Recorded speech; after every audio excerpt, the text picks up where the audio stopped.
Hello everyone, this is Sumangal Sakarbar and you are watching English way academy. आज मैं आपको revision कराने वाला हूँ क्लास 10th की फर्स्ट फ्लाइट बुक का चैप्टर 3।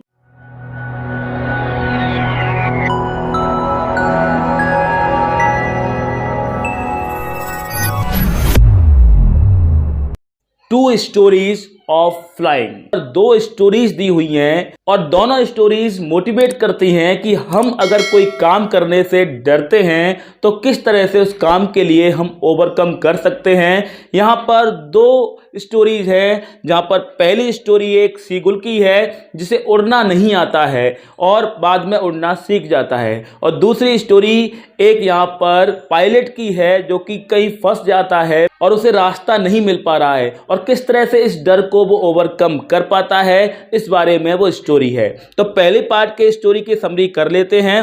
पहली स्टोरी है the story his first flight. ये स्टोरी पहली है। First flight is written by Liam ऑफ फेनरी and is based on a young seagull. एक छोटे सीगुल पक्षी पर आधारित है। Who was afraid to take his first flight? वो पहली फ्लाइट मतलब अपनी पहली उड़ान भरने के लिए डरता है because he feared that his wings would not support him। उसे डर लगता है कि कहीं उसके पंख जो हैं उसको सपोर्ट नहीं करेंगे। that his wings would not support him while flying। उड़ते समय all his siblings took the plunge to fly fearlessly. उसके जो भाई हैं, भाई बहन सबके सब उड़ना सीख चुके हैं, लेकिन यहाँ पर ये यंग सीगुल है वो अपनी पहली उड़ान नहीं भर पाता है। लेकिन आखिर क्या होता है बाद में क्या है, उसे उसकी माँ उसे खाना पेश करती है, मछली का टुकड़ा पेश करती है और भूख के मारे उसे भूख ज़्यादा लगी होती है। डर से ज़्यादा भूख बलवती हो जाती है। इस वजह से उस भूख के कारण वो अपना स्टेप रखता है पहला और उड़ना सीख जाता है। तो यहाँ पर किस तरह से वो उड़ना सीखा है, उसने कैसे अपनी पहली उड़ान भरी, इस बारे में पहली स्टोरी बताती है। सेकेंड पार्ट इस स्टोरी का है यहाँ पर, जिसका टाइटल है black aeroplane. Is a mysterious story written by Frederick Forsyth. ये फ्रेडरिक फॉस्टिथ के द्वारा ये कहानी लिखी गई है। रहस्यमयी कहानी है that revolves around the pilot, जो एक पायलट के चारों ओर घूमती है। The narrator of the story is a pilot. इस कहानी का जो नरेटर है वो एक पायलट है। Who wanted to be with his family and enjoy a wholesome breakfast. वो अपने परिवार के साथ होना चाहता है और एक ब्रेकफास्ट को एंजॉय करना चाहता है विद देम इन इंग्लैंड में अपने परिवार के साथ ब्रेकफास्ट को एंजॉय करना चाहता है। He had to fly from France to England. उसे फ्रांस से इंग्लैंड के लिए उड़ना होता है to spend time with his family, अपने परिवार के साथ में समय स्पेंड करने के लिए। Once he cross Paris he came across a storm. लेकिन वो जब पेरिस क्रॉस करता है तो एक स्टॉर्म में घिर जाता है, एक तूफान का सामना उसे करना पड़ता है और स्टॉर्म क्लाउड्स का सामना करना पड़ता है that looked like black mountains, जो उसे ब्लैक माउंटेन्स की तरह, काले पर्वतों की तरह दिखाई दे रही होती हैं। However he flew through the clouds and soon realise that everything around him had turn completely black. और हालांकि वो आगे बढ़ जाता है और देखता है कि चारों तरफ उसे काला ही काला दिखाई देता है, कहीं रास्ता दिखाई ही नहीं दे रहा था। Nothing was visible to him. उसे कुछ भी नहीं दिखाई दे रहा था। Suddenly he noticed that there was another aeroplane. तभी उसे नोटिस करता है और देखता है कि एक और एरोप्लेन दिखाई देता है। There was another aeroplane with no light on its wings. और उसकी पंखड़ियों में, उसके पंखों में लाइट्स नहीं थी, रोशनी नहीं थी, प्रकाश नहीं था। The pilot of that aeroplane waived his hands. और उस दूसरे एरोप्लेन का पायलट जो है उसे हाथ हिलाता है, ऐसे हाई करने की कोशिश करता है, वेव करता है अपने हाथ को। He blindly followed the other pilot. और वो ब्लाइंडली उसके पीछे, क्योंकि उसे कोई रास्ता दिखाई नहीं देता है तो दूसरा एरोप्लेन दिखता है, ठीक उसी के पीछे पीछे वो चलने लगता है, क्योंकि उसके पास कोई और दूसरा ऑप्शन नहीं भी था, क्योंकि उसे कुछ दिखाई भी नहीं दे रहा था। He blindly followed the other pilot since the radio signals of his plane were not reachable. क्योंकि उसके प्लेन के रेडियो सिग्नल्स जो थे वो विजिबल नहीं थे, वो भी काम करना बंद कर चुके थे और उसका जो फ्यूल था वो भी खत्म होने वाला था।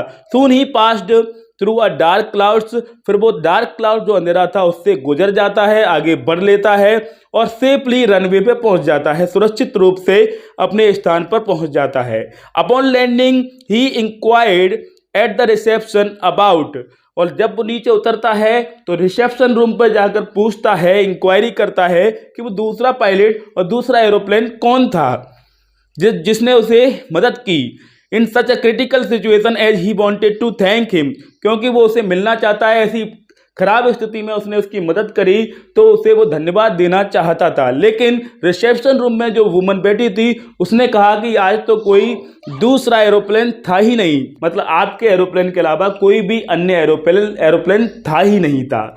तो कुल मिला के यहाँ पर ये स्टोरी मिस्टीरियस इसलिए बोली गई है कि कौन वो पायलट था जो उसकी मदद करता है। मतलब यहाँ पर ये समझाने की कोशिश की गई है कि अगर आप कोई काम करना ठान लेते हैं कि मुझे ये काम करना ही है तो भगवान भी आपकी मदद करता है। तो दूसरा पायलट कोई और नहीं, भगवान खुद उसे बचाने के लिए आए थे। तो ये थी समरी आपके चैप्टर 3 की, जिसका टाइटल था 2 स्टोरीज अबाउट फ्लाइंग, जहां पर हमने 2 स्टोरीज देखी फ्लाइंग के बारे में। एक थी यंग सीगुल की स्टोरी फर्स्ट फ्लाइट जिसका टाइटल था, और दूसरी थी ब्लैक एरोप्लेन की स्टोरी, एक पायलट की कहानी जो अपना रास्ता भूल जाता है और उसे कोई बचा लाता है। अब देख लेते हैं इस चैप्टर के 4 मोस्ट इंपोर्टेंट क्वेश्चंस को।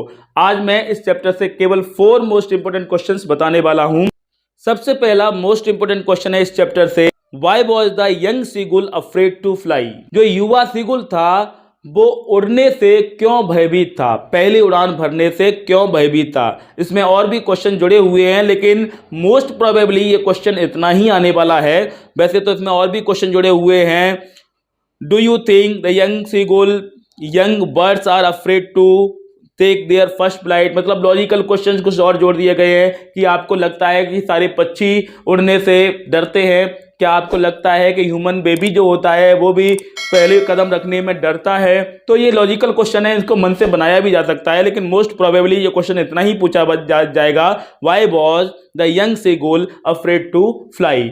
सेकंड क्वेश्चन है यहाँ पर, सेकंड मोस्ट इंपोर्टेंट क्वेश्चन है, the sight of the food maddened him, भोजन का दृश्य उसे पागल कर देता है। व्हाट डज इट सजेस्ट, ये जो बात है क्या बात समझाने की कोशिश कर रही है। What compelled the young seagull to finally fly, कौन सी बात युवा सीगुल को अंततः उड़ने के लिए विवश करती है। कंपेल यानी कि विवश करती है, मजबूर करती है। थर्ड इसका मोस्ट इंपोर्टेंट क्वेश्चन है, ये 3 मार्क्स में आ सकता है। ये क्वेश्चन है, I will take the risk, what is the risk. ये ब्लैक एरोप्लेन में से लिया गया है, आइल इसके पार्ट सेकंड से, I will take the risk, मैं रिस्क लूंगा। What is the risk, risk क्या थी।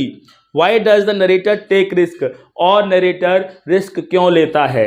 और लास्ट क्वेश्चन है इसका, 4th मोस्ट इंपोर्टेंट क्वेश्चन, इसे बता देता हूं। What made the woman in the control centre look at the narrator strangely, What made the woman in the control center look at the narrator strangely? तो control centre की जो महिला थी, नियंत्रण कक्ष की जो महिला थी, वो नरेटर को क्यों अजीब ढंग से देखती है। तो ये थे 4 मोस्ट इंपोर्टेंट क्वेश्चन इस चैप्टर से।